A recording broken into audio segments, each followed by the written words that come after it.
If you've ever wondered why your drums sound like this, and you're interested in making them sound like this, then let me show you how I go about mixing MIDI drums to make them sound real and to make them sound sick. First thing you want to do with drums is level them before even adding any plugins. So I usually start with the overheads. I really like the way the tone from the compressor sounds. It's barely compressing or not at all. I like to add an 1176 and cut the snare out a bit.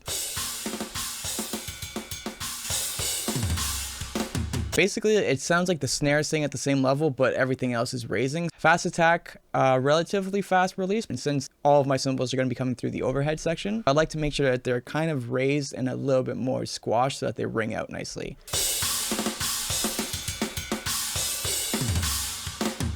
Kick drum. I'm going to add a channel strip just because it gets everything done in one. You can do with any EQ. You find the lowest frequency that sounds good for like the subbiness of the kick and you boost it and see what you like in the high end, what kind of presence you want. We'll kind of make those decisions as we go. Again, we're trying to make it sound real, but processed.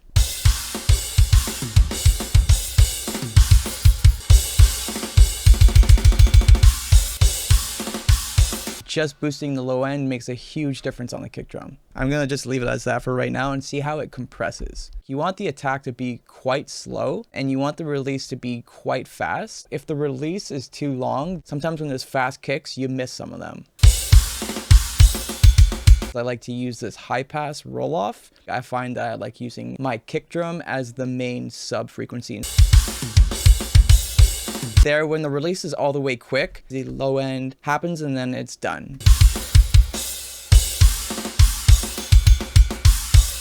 That little amount, it lets the sub sit where it needs to be. And then the longer that you go, the more of the attack kind of disappears when there's quicker kick drums happening.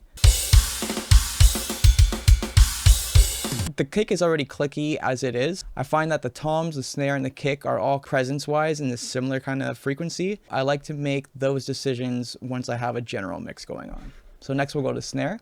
We're going to start with the SSL channel. It's an unfiltered audio basement by Plugin Alliance. Go to resonate and basically it's cutting off everything below this frequency, but it boosts it between 160 to like 220. The low end pops a lot more. So I usually put that plugin first. So I find around 160 and 180. I know that there's going to be more low-end frequencies around 160. So I'm going to go with 180 just so it's slightly out of that way. And then I'll find the higher presences. With snare, it's around 8K. Let me just boost 8K a bit just to add that crack. Feel free to add as much as it needs. So now we'll go to the high mids. There's a frequency in that range where you can hear it almost sounds like the stick is hitting the skin of the drum. And I like to boost it. I'm trying to make them sound real. And they're not going to sound real if they are perfect. And they're already perfect because they're programmed drums. Looks like it's like 1.8.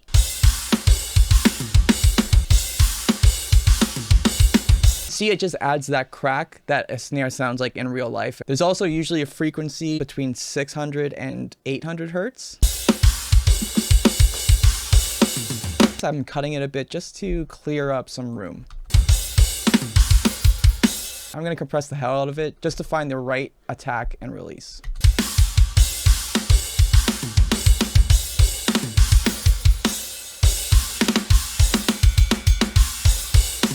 So I'm finding that around 5.5 on the attack. It's just grabbing the snare at a nice area. So now we're going to go for the release to get the right amount of sustain. This high pass roll off just to let a little bit more of that low end through before it starts compressing. You can see that when I go all the way quick with it, it sounds a bit more percussive, but then you're losing the ring of the snare.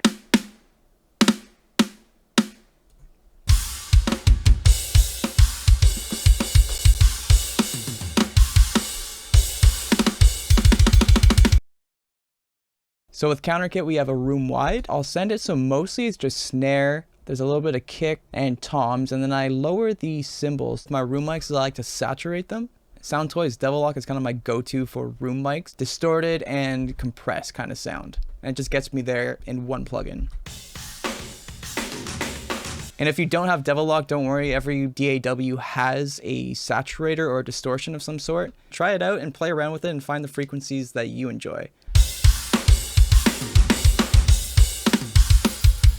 Make sure to always check the phase.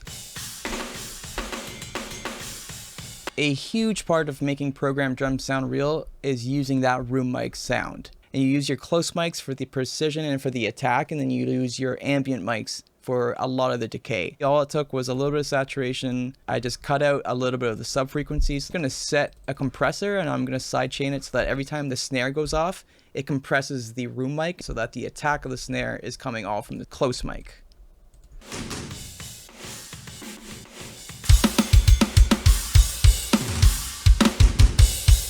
You're losing the attack when you have the room mic going over the close mic. So we have another room mic. If I have a mono room mic, I usually like to use that for my kick mostly.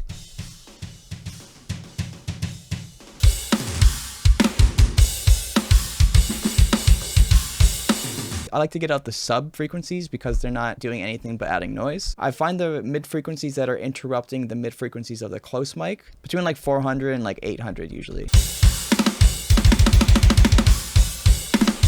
It's just too much of that frequency, so I'm going to cut it. And then next up we have a hall mic. I'm just going to compress the hell out of it. And then same thing, I'll probably use this mostly for snare. Cool. So it's mostly kick, snare, and toms.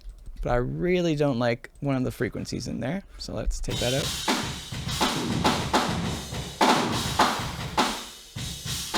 So I'm going to get rid of that frequency before I even compress it.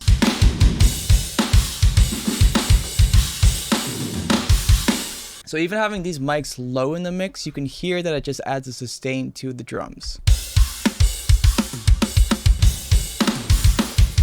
Okay, now let's go to toms. There's like a little frequency in here that you want to boost. It adds like a nice sustain by boosting the fundamental frequency. I like to find the frequency that sounds like the stick hitting the skin. And it sounds good right there. We're going to make a high shelf and we're going to find the frequency that it starts to add presence and not overkill.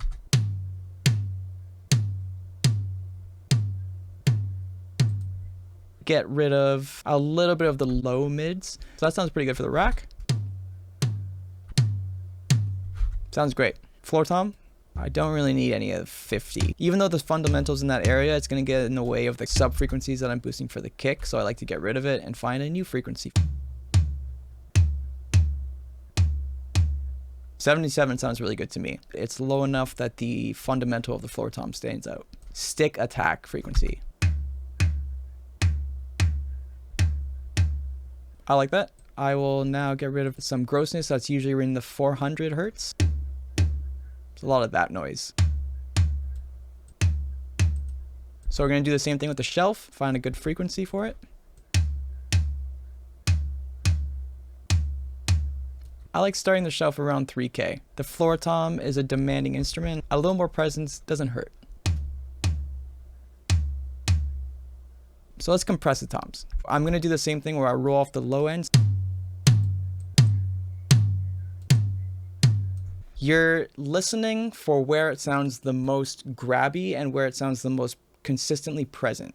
I found it to be a little bit longer release than the snare and a little bit slower attack. So now floor tom.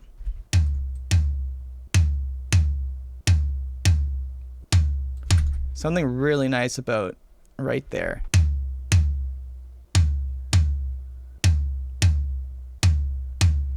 Again, right over there, it sounds really nice to me. I've noticed a little bit of distortion coming from the low, so I'm going to roll this down.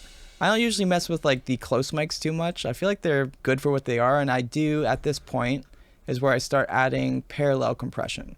So thank you for watching. If you found any use in this video, please leave a like, comment down below, and subscribe if you're not already subscribed. That way you'll be notified when the next episode on parallel compression comes out, so you can bring your drums to the even next most level. Thanks for watching. I'll see you next week. See ya.